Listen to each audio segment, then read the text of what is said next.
Well, welcome to the latest edition of TV on the Net. I'm your host, Tom Vartanian. Today's show brought to you by AmeriQ Credit Union, for every day, for everything. Located next to Little Caesars at 3944 Route 281 in Cortland. By Right Angle Creek Farm and Marathon, all natural, pasture-raised Angus beef from our farm to your table. By the Cortland Voice, the exclusive media partner of TV on the Net. For all your local news and sports in Cortland County at no cost to you, check out CortlandVoice.com. By the Royal Auto Group on Route 281 in Cortland, the home of no hassle, no razzle-dazzle. Check them out at RoyalAutoGroup.com.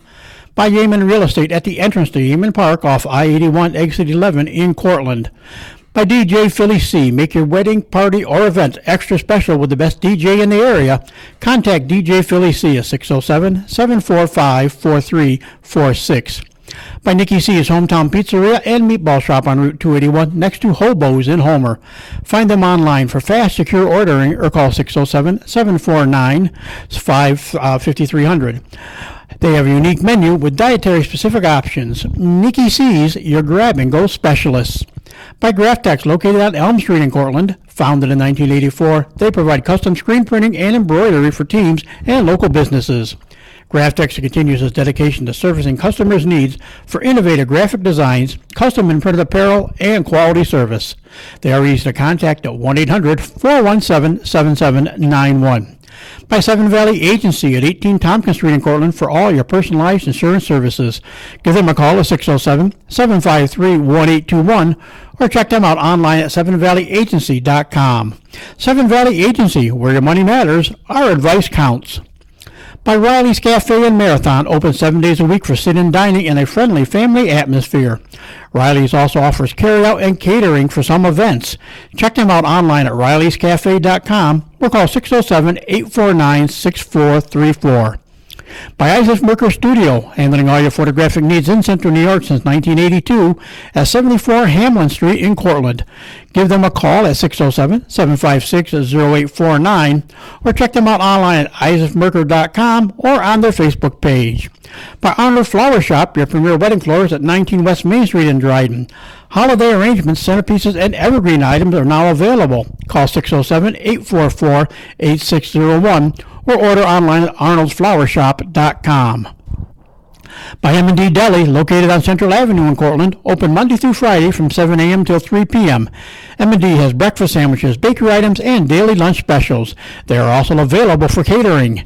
Check out their Facebook page for more information, stop by, or call 607-753-TO-GO. That's 753-8646, and look for the new food truck in the spring of 2022. And by Crop Growers LLP, the first choice in crop insurance located in Homer. Contact Casey Slade at 607-591-2460 for more information.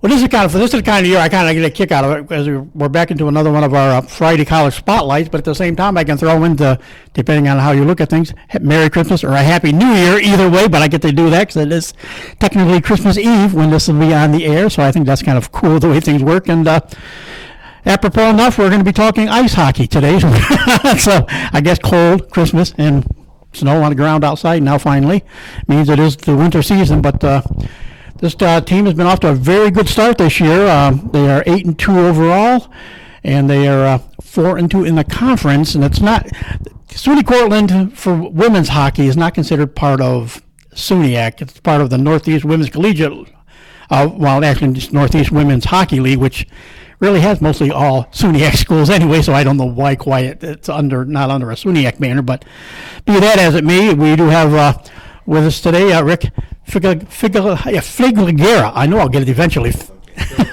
Filighera is the women's hockey coach, and like I said, the women here, the Red Dragons, are off to a good start. So, Rick, first of all, happy holidays, and welcome to the broadcast today. Happy holidays to you, and thank you for having me on. And I got to always remember to turn the microphone up. That always helps. But as you said, very good start this year for the team. Or you say 8-2 overall, and 4-2, of course. One of the two losses, of course, is to Plattsburgh, who was every year is a powerhouse in the Northeast Women's Hockey League anyway. So it's not a surprise there. But just kind of assess how are you? How do you feel? Where the team is here at the break? I couldn't be any happier. I feel like we came together pretty quickly, especially since we didn't play last year. So we've only played 10 games plus a couple scrimmages, and just trying to fit pieces in. And we had 9 new players, that played their first games collegiately, and I like where we're at, and I hope that we can continue to be treading upward. And of course, it's interesting travels for you. Grew up in the Buffalo area.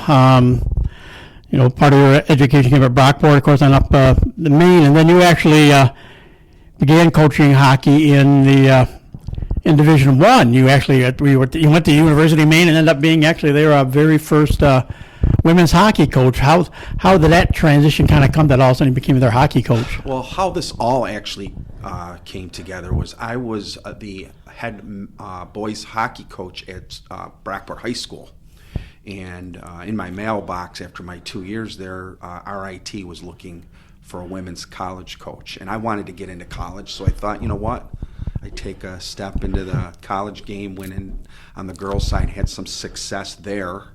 And I was starting my 3rd year when Maine was starting their program. And that's how I transferred over into Maine, got that job. I was there for 7 years. And, I thought very successful 7 years. Our last 3 years, we made the playoffs. My contract wasn't renewed, but it was really more about them wanting to keep a gentleman that was on the men's side in the area because he was going to go back to Chicago.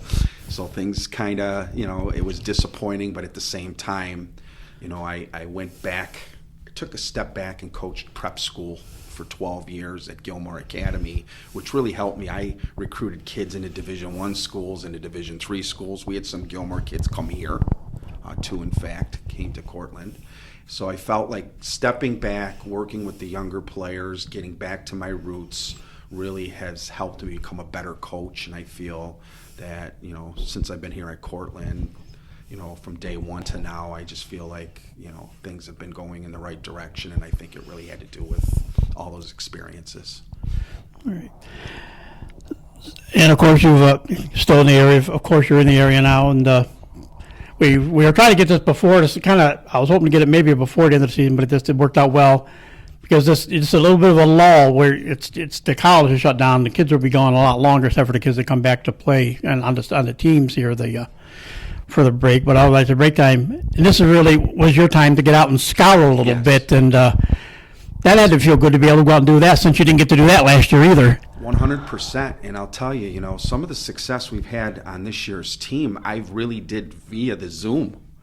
I did it via watching hockey on Live Barn, watching hockey on My Hockey TV. So I feel like, we've had some success because our young players, especially our Canadian players, have been made big impacts. But there's nothing better than being at the rink, being able to talk to the players, being able to talk to the parents, and other coaches. So yes, getting out the last couple weeks. I'm getting out again after Christmas before we get back starting. So looking forward to it. And yes, it's been nice after having a few years off and not being at the rink. Do you, like when you go out, when you take that part of things, when you go do the scouting, do you just decide, I'm going to go, like, say, up to Canada for a few days and do some scouting, or do you say, well, I'm going to go look at maybe some local kids? I know Central New York has some girls teams, but not as much as, like you say, other areas than Central New York. But my whole goal in recruiting is to get the best players in New York State first. So I start there. So I know all the Tier 1 programs, and I make sure I either get out to games or practices. Then there's a lot of established tournaments where everybody from all over the country comes. A lot of them come to the Northeast. So like there's a tournament in Massachusetts starting next Monday, Tuesday, Wednesday. So I go to those tournaments, and usually there are players that have reached out to me with interest in Cortland. So I'll go. If I see a kid I really like athletically, that's when I'll start the process of seeing how they fit, as a person in our program. So that's kind of the tact I take. Obviously anybody that's in Central New York that we feel is a quality Division III player, which we have quite a few of them on our team right now, I feel we will attack first.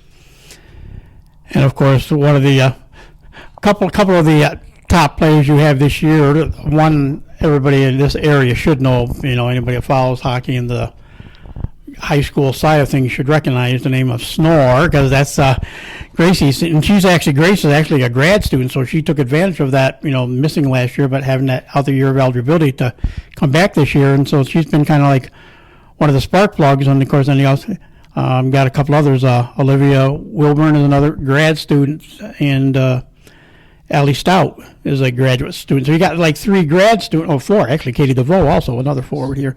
So you got a few grad students to work in with who are now the senior group, and so does that help too that you have that little extra base of experience to build on this year? Absolutely. I also think it says a lot about our program. Part of what I wanted to do is build a family atmosphere here, and these kids could have moved on with their lives. Olivia has already been accepted to a engineering school in Colorado, but wanted to be back to play her last season of hockey. So having them around really helps in continuing to build our culture from the bottom up. These new players that come in, I really believe Olivia and Grace and Katie and Allie can help these players understand, what it means to be part of our program, and they're doing a great job, not just on the ice, but being leaders off the ice also. And of course, it doesn't hurt that both Gracie and Grace Sonora and Katie DeVoe are both your top 2 scorers right now. Grace already has 13 goals, 6 assists this year, and DeVoe with 4 goals and 7 assists. So it's a nice little balance right out of the bat to have your most experienced players helping guide an offense, but it's still a good balance from there on down. You got a lot of players in that 9 to 5 point range, so there is some good balance there already. Yeah, we've really been able to develop our depth. If you would say we have a 4th line, we really don't. If you say my 4th line is Metcalfe, with O'Brien and Kramer, 2 freshmen with a junior center, they've produced very well for us. Not just even if they're not scoring goals, they've been on the attack a lot. So I feel the biggest thing that we have going for us is our depth, including some kids who haven't been in the lineup that have had a little bit of action. They have also added a lot when they have been in there. So I do feel that if we, God forbid, sustained any injury or any sickness or any reason a kid couldn't play, that I have plenty of players to fill in to keep us, moving forward. Yeah, we just said we'll talk a little bit more about some of the players as we go along here. But like we said, you open up the season. Got a pair of wins right out of the gate.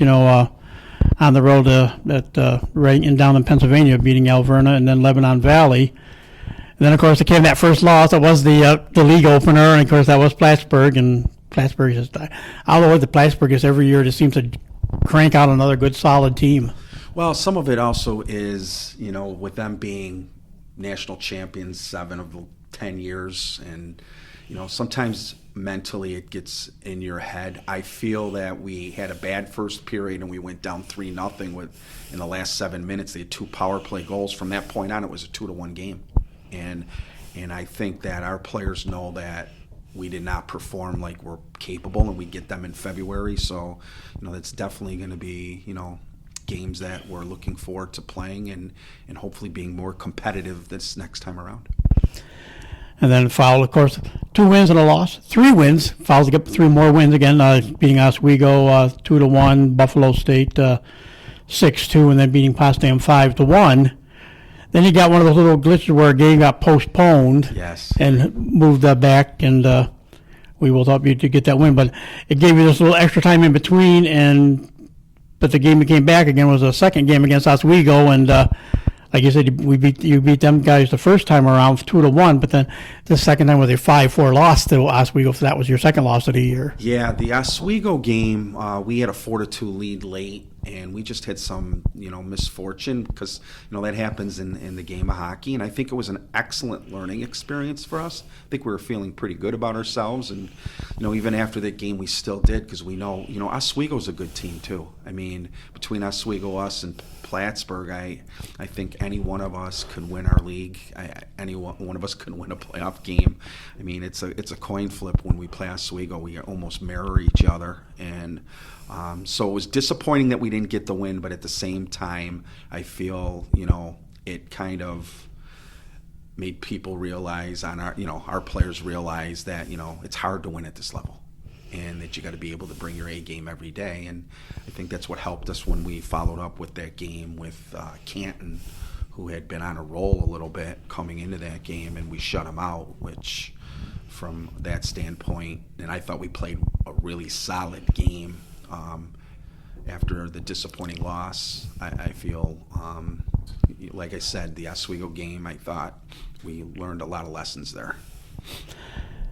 You said Canton was the next game after the loss to Oswego. 3-0 over Canton. Then wrapped it up. Say it would be 2 weekends ago, technically now. 2 weekends ago, closed up the first part of the season with a pair of wins against Arcadia, 4-1 and 7-0. So, a nice, like you say, that shot you into the break, which now again you resume on January 3rd. Correct, and the players come back on the 29th, which gives us about 5 practices to get ready to play in pairwise the number 1 ranked team at this present time, which I'm happy we're doing that. I think we need that to get us going, because then everything after that basically is league play, and our first goal is always to make the playoffs. So I think having a game like that could really help in getting us ready as we go into the second half.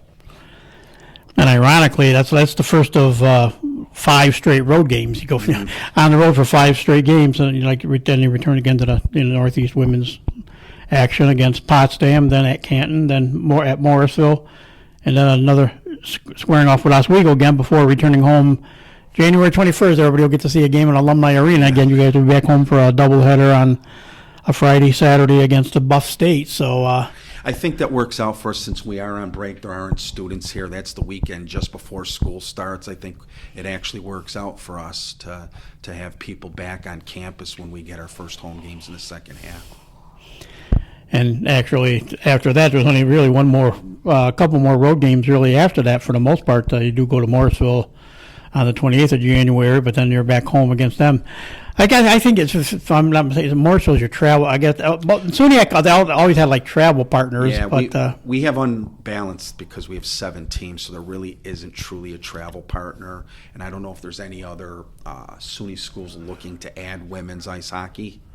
So, we have that third game we have to play that makes it hard. We have to balance. For instance, we played Oswego at home and then had to get on a bus, travel to Buffalo, and play Buff State the next day, which not an easy thing to do, a quick turnaround. So, eventually that stuff will work itself out as we're kind of a newer league, and we're working on those things. But yeah, I am kind of happy down the stretch that we're going to have more home games. I think that'll be good for the players, especially because we're in school, and if you don't have to get on a bus on a Friday to travel, it's definitely our advantage. Like you said, the whole school schedule goes. And I don't like any other coach taking a game at a time. What's coming up, but of course, then all eyes will be on that first weekend of February. Though that's the 4th and 5th on a Friday and Saturday. That's the return matches with Potsdam, and you do have them both here on your home ice at least, which is nice too. Yeah, those games against Plattsburgh are definitely going to be fun games to be a part of. Okay, let's talk a little bit more about about the team this year. Like we said, we mentioned Grayson, we mentioned your grad students, but go ahead if you want. I don't know if you want to do it by lines, if you by line or how you want to do it, but talk about some of your players this year. First of all, Amanda Gaffney, I think, is playing some of her best hockey. She centers DeVoe and Grace, and that line has been together for a few years. Obviously, the year off last year, but that's nice to have them still together. And Amanda definitely has brought, the offense. She's, terrific puck carrier, and she's a quarterback on a power play, and definitely has been having a good year. Danny Donegan, who is a second year. She's actually a junior, but she's a second year player. Could play everything for me. She's on the power play. She kills penalties. She'll be on the ice at the end of the game. Very, very solid player. We're also getting some great, I don't know if you've seen the two Lasnik girls. They're sisters. One's 1 year older than the other. The two of them are having a very nice start to their careers. Mia seems to be more of the goal scorer, and Jill seems to be more of the playmaker between the two. I had them together for a little bit, and as I was trying to figure out how to make lines work, I split them up, but I've put them back together. They just seem to have a vision of seeing each other out there. That's nice to see. Destiny Batista comes to us from British Columbia, and if I would say there's a hockey player, that's a hockey player. She's going to win her battles in the corners. She's going to go hard to the net. She's going to be tough to play against, and she's added a lot to us. Natalie O'Brien has been chipping in, scoring goals, and Megan Kramer, like I had mentioned. But I think the player that's been playing really, really well for us has been Quinn Metcalfe. I mean, I've bounced her around because we've had, either somebody couldn't be in the lineup or I needed to make an adjustment, even in a mid-game adjustment, and she could play center, she could play wing, she kills penalties. If somebody's in the box and say we get a power play, she fills in that spot. She does a little bit of everything for me. Part of that she comes from a family where her father played for the Rochester Americans and played in the NHL, so she just basically knows how to play the game. So having her, it just gives us tremendous depth. And then on defense, we had two newcomers in Kate Bourgeois and Jillian Zwollac, both from Canada, one from Ottawa, one from Stony Creek. And Bourgeois has such poise out there. If you watch her play, she will take her ice back. She makes good passes. She's another one that she just knows how to play. Jill has a lot of offensive ability. Zwollac, she jumps up in the play. She skates very well. She's got good size, being 5'7" back there. So she can win her battles in the corner. Molly McCabe is playing really well. That's another second-year player for me. And then having Olivia and Kirsten, who've been just like, Grace and them, they've been together as partners this will be their 4th year. So those two are our number one pairing that, they get all the important ice time and the periods, late games, and they've been just terrific for us. So, like I said, I'm very excited about our team. Our goaltending, Molly and Anna have been, sharing the load. They both played pretty much, and they're both kind of freshmen. Even though Anna is a sophomore, this is her first year in college hockey, and the two of them have really, being first-year goaltenders jumping into college hockey, have given us a chance to win in every game, and we're strong there too. So, like I said, I like where we're at. I'm just hoping we can keep trending in the right direction. Yeah. Like you say, for two, really, two fairly young goalies, both have 5 starts, and Anna with Anna Hammond with a 1.4 goals against average and made 117 saves. So it's a 9.44 save percentage, which is very good. And same thing with Molly. She's given up 10 goals, but a 2.14 goals against average, 95 saves, and just a shade over 900 for a save percentage. That says a lot for two young players. Absolutely, and for me, it's good to know that it's sometimes when you have goaltending, and if you only have one that's really a standout, if something happens to her, then you could be in trouble. But at the same time, as good as our goaltending is, our style of play, our defensive zone coverage is one of our strengths. Our players know not to give up second and third chances. I expect our goalies to make the first save, and I feel like, from what I've been getting from this team this year, that's our identity. We play really good in our end of the rink, and we're ferocious forecheckers. And in theory, even though we've scored some goals, I think we can be better in that area. That's where, when we're playing some of the top teams in the country, we've got to produce a little bit more up there, and we're working on it, and we're young, and I feel we're going to get there. And of course, the last week that they handed out the league awards too was that weekend, that ended up December 12th, and of course, Grace was the player of the week, and Katie, as you said, only a sophomore. She was the rookie of the week. Right. So, and she's and Katie's actually a first-year player too because we didn't have a season last year. So Mia Lasnik also had won that award earlier in the year as a rookie of the week. So, like I said, I feel very comfortable with the players we have here, not just as hockey players. They've been really good people. They've been a very easy team to manage. I'm kind of, like I said, excited to see what's this next semester is going to bring. With Kate, like you say, she is only, just really her first full year in defenseman, but she's like one of the leading defensemen assist-wise. She has 8 points on the year, 1 goal, but she has 7 assists. What has made her just not only, solid on the defense side, but being part of, helping, set up goals this year? Well, part of it is just her vision, and she just understands how to play. So if she gets a puck, she takes the ice that's there, and if they give it to her all the way into the offensive zone, she's going to take it. And she's got good hands. I mean, she'll move the puck. She's got a great shot that gets through, which also creates assists. And I feel, her hockey IQ is very good. Talking to her parents, I think in the past she did play a little bit of forward. They put her up there as a center, but she's definitely a defenseman. So I think having that experience as a forward, gives her a little edge offensively also. And it's fun, like when you look at the roster, you do have that Central New York feel. There's Cicero, Cicero's there. Oswego, Phoenix. Yeah. That's why I think of a Phoenix would be a hockey team, hockey power. But she plays on one of the club teams in Syracuse. Right. So that's the whole. Everybody here, very few of them have like their hometown, and then at high school it's all some form of club hockey down the road. But then you look also, you see a lot from Western New York area. You got Rochester, Williamsville, Olean. So it's a diverse part of the state, and then like you say, you mix in some players from like Olivia, they're from California, and then you get the kids out of Canada. I mean, it is truly a very interesting mix of how this team has all been formed. Yeah, like I said, I started New York State first, and I feel, I also, it's not just the talent, though. I really try very hard to follow up. You win with good people. You have to have good people. So I make sure I talk to their coaches. A lot of these players have played together, too, including kids that I'll have coming in the future. They've all played together. So the players here, I trust their opinions on players if I like a player.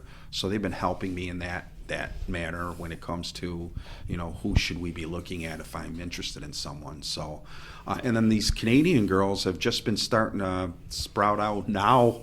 When I first got here, I only had Katie DeVoe, and there were no other Canadian girls on the team. And, in the first few years, I was really just getting New York kids. So now tapping into that market with it being so close, I definitely have other kids that are definitely interested in coming here from Canada. Well, I laugh. I understand the Canadian side of things, especially this side. But like you say, the one girl's from British Columbia, and of course, like we said, Olivia is from California. So I mean, those are not what you probably maybe would consider normal around here, normal hotbeds of hockey. Well, British Columbia maybe, but California. And she played for a club team in San Jose. I mean, that's not. Yeah, the California kids. Even when I was at Gilmore Academy, I always have been able to get those players, and that's the Gretzky effect. It's truly the Gretzky effect. That California hockey grew when Wayne Gretzky got traded in '88 to the Kings, and there's a lot of girls that play out of California, and they do. You were saying about recruiting. They travel out here for these tournaments. So the tournament I'm going to in Massachusetts will have the Anaheim Lady Ducks there. So that's how kind of how I was able to see Olivia play. When I was recruiting her and she had interest in our program. It was actually in Rochester, New York at a tournament. So, yes, it's I like the diversity in where we're getting our players from, because that always will be a key to maybe another player in that area that's good that might come just because they know Olivia or they know Destiny or what have you. So, like you said, last year, yeah, there wasn't a lot of hockey, period, anyway. So there was a little bit of clubs still kind of snuck in here and there. It's funny, clubs, it works in no matter what sport it was. Clubs still kind of went on, which ticked a lot of people off. Yeah. Well, how come our high school kids can't play and our college kids aren't playing? But, the clubs are still playing. So, I mean, but how tricky was that last year looking at potential players to come in, that would come in as freshmen this year, Part of the advantage I had was prior to COVID because you kind of recruit a little bit ahead. So, for instance, the 22 class, I'm already looking at 23s and 24s. So some of these players I already knew that I was going to recruit them. It really is the Canadian girls that I never saw that are freshmen this year that I was doing via the Zoom and the hockey TV and the live barn. So that was tricky, but I knew the leagues they were playing in. So when I was watching those games, I knew the level of play, and then I also have some friends out there that were able to tell me, yes, this player is this, and they come as advertised. I've been very happy with how that's worked out. And, in the future, I mean, my number one goalie, Chelsea Elaine, from a couple years ago, who won 2-time all-conference, I only saw her on Zoom, or not Zoom, but on Live Barn and Hockey TV because I could not get to her. She was playing at Canterbury, and she became an all-conference goalie for us. So I feel, I utilize, my knowledge of the leagues. People help me, but, I try to trust myself. I go with my gut and make decisions sometimes that I feel are the right ones, and so far they've worked out, at least for this year. Hopefully they'll continue.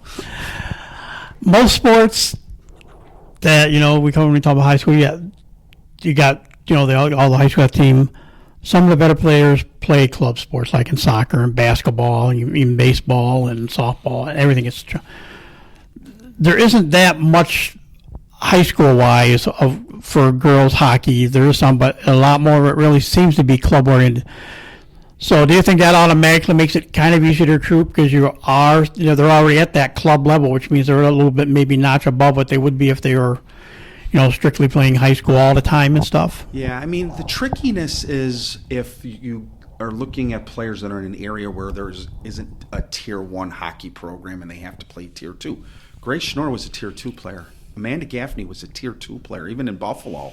And those have been two of my top players. It really comes down to talent. I would always tell parents the ABCs of hockey. You got to play Tier 1. You got to play AAA. Well, if there isn't that, you just got to play for the best coaches in your area and keep honing your skills. You mentioned about high school. In Buffalo, there is the Federation League. There's 9 teams. I just came from that the last week. I went and watched all those teams play, and you're right. The club players that are on those high school teams are the ones that have been standing out. So, yeah, I mean, there isn't the high school hockey in the state of New York like there is in Minnesota, like there is in Massachusetts. But even those kids also play club hockey away from that. So, yeah, I definitely feel that, the club teams are really where kids get recruited most times. But it was nice for me to go to Buffalo and be the only coach there looking at players. That gives you an advantage too. Okay, hey, we've got a coach here. At least that's it. Yeah, any coach is better than an empty bunch. Because right. Yeah, kids seem to sense when there's a coach there. They seem to know that, and they all kind of pick up their game a little bit then. Right, for sure, for sure. So when let's talk first about a little bit about the style of play you guys, the women have here. What's your style of play offensively and defensively? And then talk about a little bit, how does that translate in what you're looking at when you're out scouting, future players? Great question. So we play, first of all, it's all about time and space. In the defensive zone, you're restricting time and space. In the offensive zone, you're creating it. So when defensively, we play what's called dice defense, and first guy's on the puck, second guy takes away support, third guy is now supporting that group, and then the wingers basically, one's on the strong side taking away strong side point, the other one's taking the slot away. So it looks like a 5 of dice, and you just take away a zone. When the puck's above the top of the circles, it becomes man-on-man. Everybody gets a dance partner and make sure they're not open. And we've been really, really good at it. I mean, when I watch on film, our mistakes are when we're not picking up our right guy when the puck goes out high, but it hasn't been a lot of that. So I feel, they've really responded to understanding what we're trying to do there. In the offensive zone, we want to be a heavy forecheck. And one of my philosophies is to err on the side of being aggressive. So if you're going to pinch, you go. You go, and if you make a mistake, fine. But more than times than not, you're going to at least interrupt their play.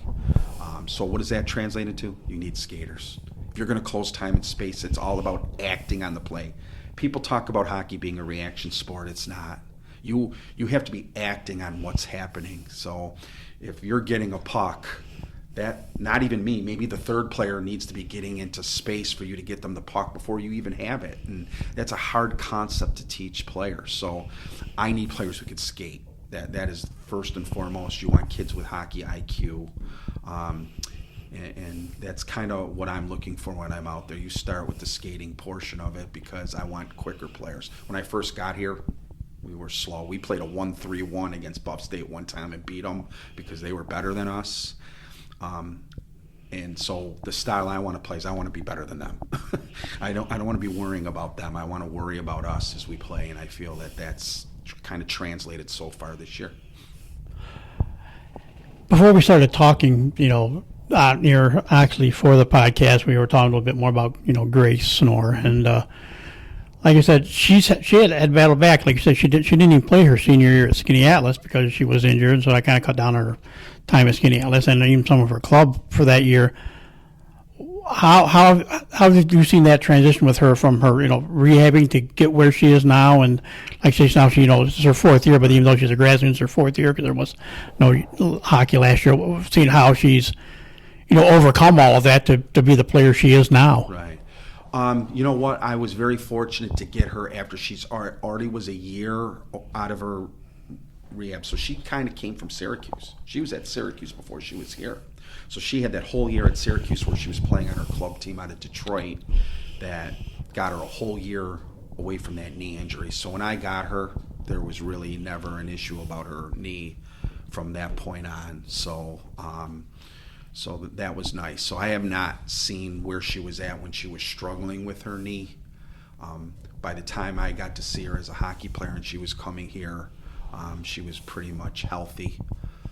We have a few other players that went through that on our team with a knee injury. Elena Eichmann, who is probably my fastest player, but it took her a little while on her club team. She actually played with my daughter, and I was able to see her go from November to January not as quick, and then it kicked in. We have another player that's getting over one of those injuries that hasn't been in our lineup that hopefully these young ladies can help her work through the mental part of getting over that type of injury. So what goal do you have for goals? Like say 8-2 right now. Just really starting the league season. Just 6 games into it with a lot to go. What are your goals for this season? They've never changed. Every year we come in, the very first thing is we want to make the playoffs. Make the playoffs. We want to win enough games to get a home playoff game. Maybe win our league, which we're right in that mix. And then from there, when you get into the playoffs, is win the playoffs because it gets you to the NCAAs. The tough part we have is when you have the number one team in your conference all the time, it's hard to get to the NCAAs because there's only so many teams that get bids. So that's really our goal. The other thing is when I first got here, we wanted to, win the most games in program history, and we did that. We won 16 the one year. So right now we're halfway to that. So maybe we can win the most games in program history this year. That would be a nice goal for the players. But in general, it's just we want to be a better hockey team at the end of the year than we were at the beginning. And I truly believe that's going to happen because we've only had 10 games together, and I'm still learning some of the players and what their strengths and weaknesses are and try to get them better and also playing as a cohesive group. That's the next part I was going to ask you too about, when you're trying to make the playoffs and everything. Like you say, you do have the Plattsburgh effect, regardless. When you're thinking about trouble, we'd like to win a league title would be nice, or But then, like you say, there are limited number of at-large bids after the conference champions, and however they, the NCAA determines the field. It's got to be tough, like you say. You got to really put up, a very good number to even get consideration. Correct. And the pairwise goes a long way. So if we're 14 right now and they're only taking 10 teams, we're outside looking in, even though we're having a good year. So for us, it's the easiest way, obviously, is to win your conference playoffs. You can win your league and not win your conference playoffs, and you might get that bid depending on where you fall in the pairwise. But from a standpoint of making it the easiest way is to win our playoffs. And, our players definitely have the drive to do that, But we just, like you said, we got to focus on our next game, keep getting better every day, enjoy the experience. I think people forget about that. Part of this has been fun, and I think that, I just want my players to enjoy it. I always tell them, when you're going to play a hockey game for college hockey, you're not going out to the guillotine. Don't have the look on your face like this is the most stressful time of your life. It's supposed to be the best time of your life, and, we really talk about having fun, enjoy ourselves. You can laugh. You're on the bench and somebody trips over the blue line. It is okay to laugh in a college hockey game. But I always say, I want my players to be sincere, not always serious. Don't be so serious, because I feel that's when it'll affect us having success in the playoffs. Where do you see this program? I think it's growing. 16-win season, not that far in the rearview mirror. Already halfway to that goal. That matching that right now this year, and so a long ways to go. Where do you see this Red Dragon women's team, say 3, 4, 5 years down the road? Well, I hope that these girls that started with me a few years ago will keep bringing me the quality of kid I'm getting. Our grades this year in the classroom, our team GPA is 3.31. That's with 30 kids. That's an average. That's impressive. I'm really happy with that. And I feel like we're going to keep getting good kids to come into this program. We're going to keep getting hockey players to come into this program. That's another change that I feel. They understand what it takes to be a college hockey player. And then we got to have that signature win, and we know which one that one is. So the signature win will be one that will help me. But I will say this, I already see it in the last 2 years, and when we started getting better, a lot of interest in players wanting to come here. The last year I had to turn away 6 kids who applied, were accepted, and were waiting to see which kids I were taking. I didn't have to do that when I was first here the first couple years, and now I'm at that point where I've got to make phone calls that are not fun the other way. And so that's where I see us. I see us continuing to grow into that signature win, and then hopefully we get those NCAs on a regular basis. And of course, the big change this year too.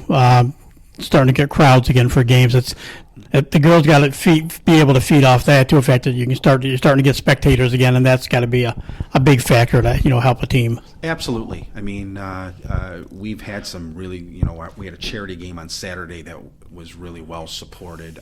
The teams here support each other. Our men's team has been at our games. Our women's team have gone to the men's games. I mean, I was at our last men's game, and our whole team was sitting there watching, and so I feel like the support just within the hockey programs and some of the other programs here has been terrific. And, but I always tell the players too, they've got to bring the juice, is what I say. I can't bring the energy. I will if you want me to, but I'm not the one playing.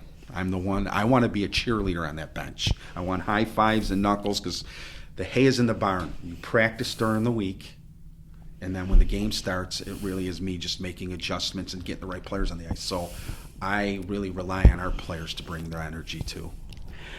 And the other thing we talked about, we'll get it in here, because I will talk about the men's hockey coach eventually down the road here, but Cortland State in a very unique situation right now with both teams having good success.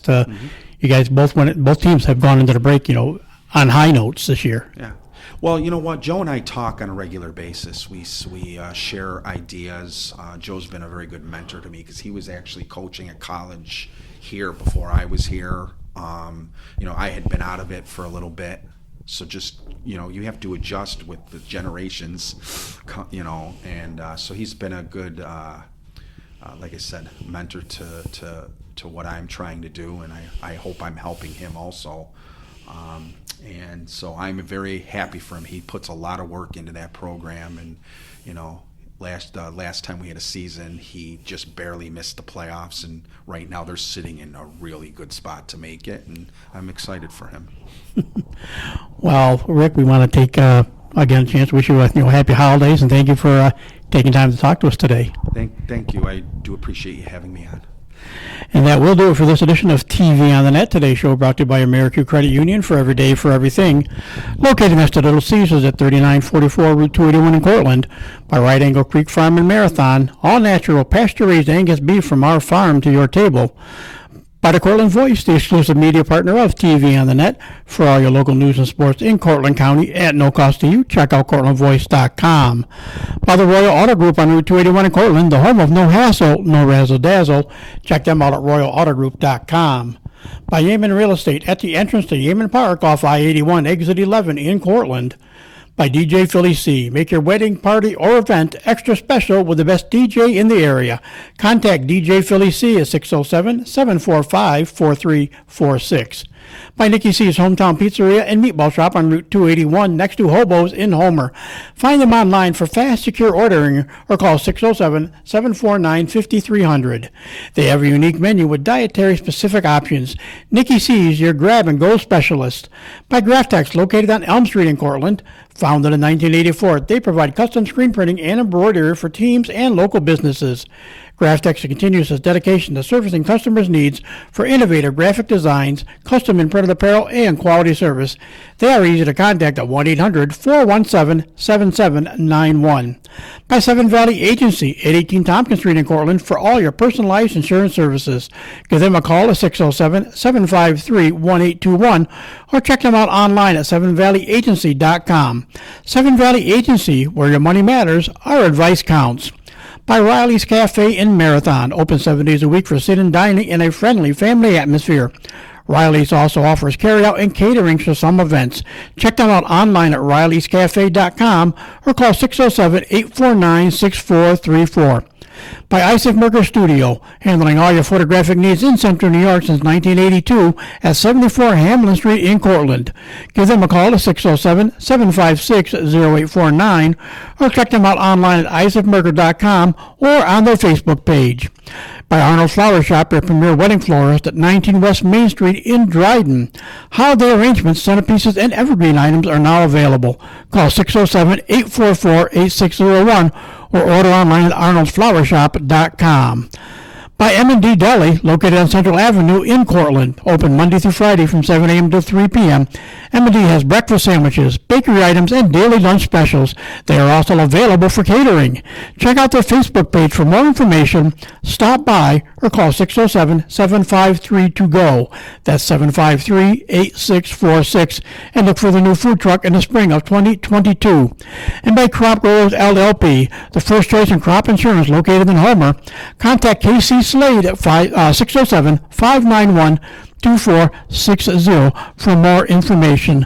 So again, for my guest, SUNY Cortland women's hockey coach, Rick Filighera. I'll get it this time, see? Well, I love these tricky names. And yours truly, Tom Bartini. Again, have a happy holiday season, and we'll talk to you again soon.